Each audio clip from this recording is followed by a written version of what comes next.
2016, we did it! We did it! Thank you. And I'm very honoured to be here today. I'm delighted and thrilled that Cpac invited me. Me, a foreigner, in your country. But you know, it's a funny thing.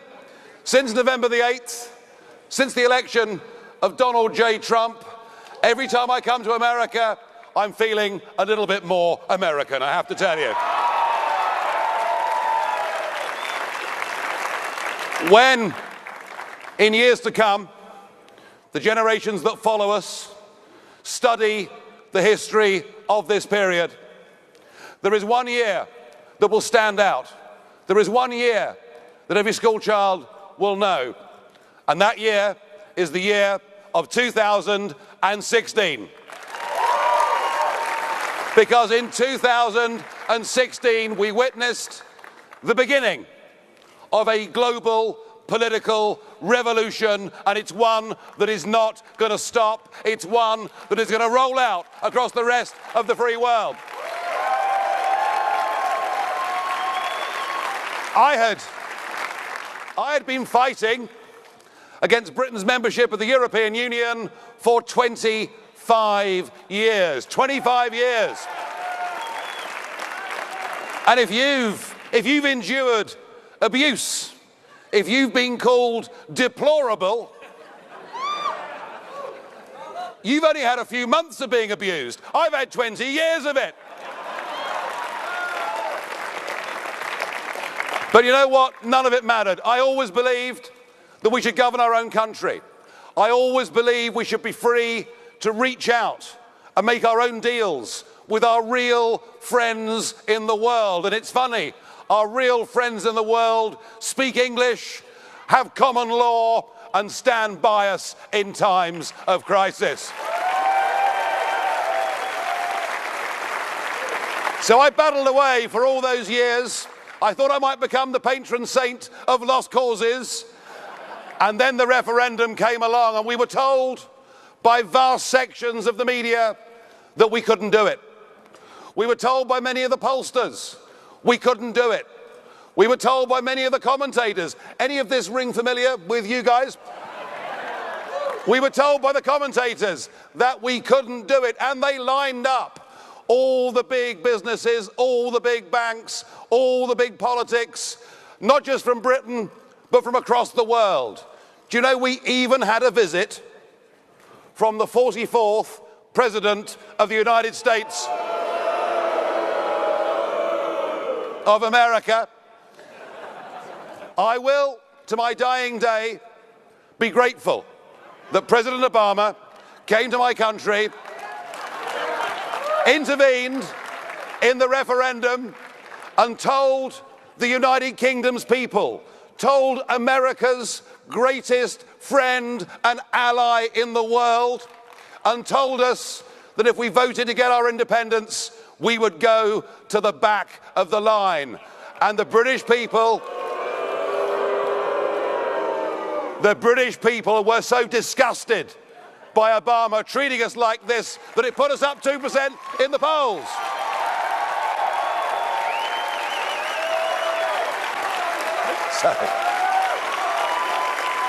So I shall always be grateful to Obama.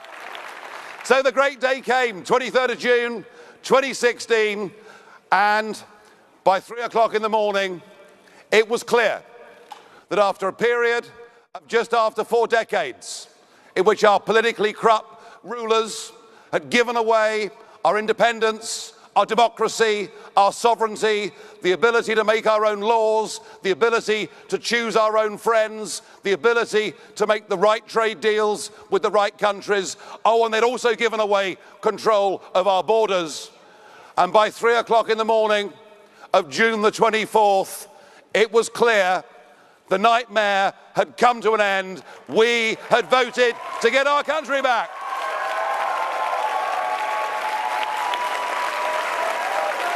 And I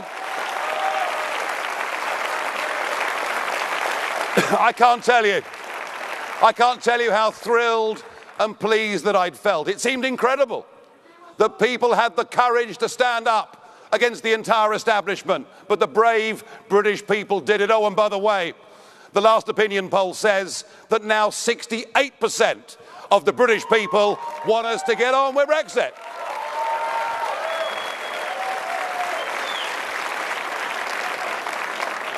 And then a funny thing happened. I went to the Republican convention in Cleveland, and I realized that amongst the Republican activists and amongst a large chunk of the American people, there was something approaching Brexit mania. And I got the opportunity, through my friends in Mississippi, through the governor of Mississippi, I got my opportunity. Would I stand on a platform with Donald J. Trump, and would I tell that audience that what we'd done in Brexit was what you too could do here in America? And I told that audience, don't listen to the pollsters. Don't listen to the media. Don't listen to the commentators. They're trying to break your will. They're trying to make you stay at home. Don't listen to any of them. And I said, we got our country back on June 23rd, and you can get yours back too on November the 8th. And you know what? I am pleased and proud that I did that in Mississippi and that I came to America many times in that campaign to give Donald Trump support. I'm proud to have been part of that campaign. I really am. And what I'm seeing 36 days in to the Trump presidency, I'm seeing something quite remarkable. I'm seeing an elected leader who is trying to put in place the platform on which he was elected. How about that? Because we've had years, haven't we, of people making promises, getting into power, and not even attempting to put into place the things upon which they've been elected. And I believe that Trump, who is determined, and we saw him this morning, didn't we? And wasn't he just superb?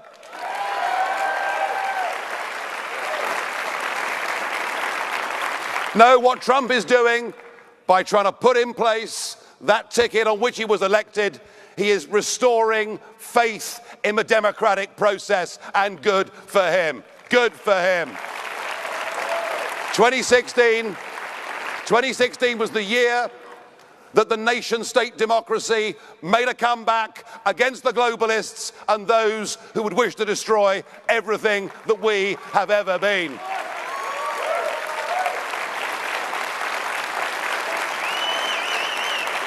But of course, Trump, amazing personality that he is, could not have done it on his own. He had some good people behind him. He had people like Steve Bannon, Kellyanne Conway, and many others. But he also had every single one of you, and this event is your celebration. Well done to all of you. Now, great though the night of June 23rd was, great though the night of November the 8th was, my favourite part of 2016 wasn't so much the victories, no.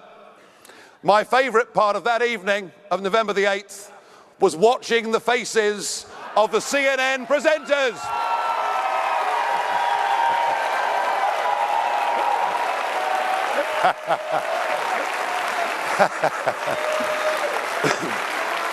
And you know what? They haven't given up, have they? They are in deep denial.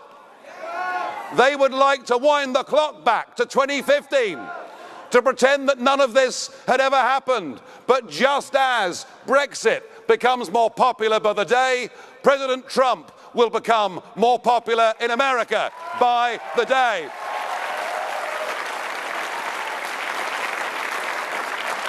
No, they won't give up. And some of their biggest cheerleaders, I'm thinking of Tony Blair in particular. Oh, wow. So he's popular here too, is he? Fine, good. I think of people like Tony Blair, who says that 2016 was just a blip. 2016 was an aberration. 2016 was just an outpouring of anger from very poorly educated, stupid, virtually unwashed people. That's what Blair thinks. But Tony Blair is wrong. He's wrong because what happened in 2016 is not the end of this great global revolution. What happened in 2016 is the beginning of a great global revolution.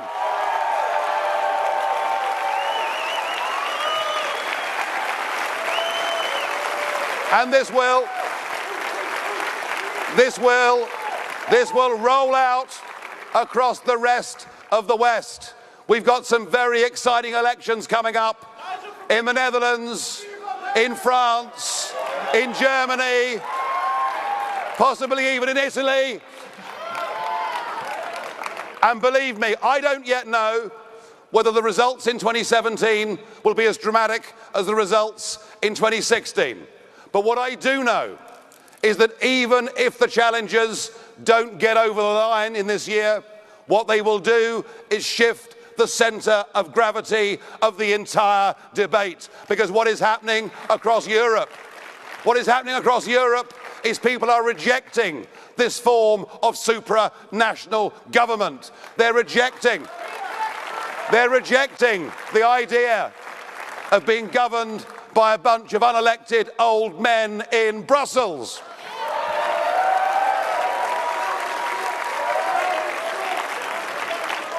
Although I'm very grateful to these unelected old men because I've had some real sport with them in the European Parliament over the last couple of years. And they're rejecting the absolute madness and idiocy of what Angela Merkel did 18 months ago when she opened up her doors. And we've got to be clear, we're not against anybody based on religion or ethnicity. We're not against anybody, but we're for ourselves. We're for our country. We're for our communities. We're for making our people safe and with less risk from global terror. That is what we're for. That is what we're for. And we're for our country. And we're for our people. And we are winning.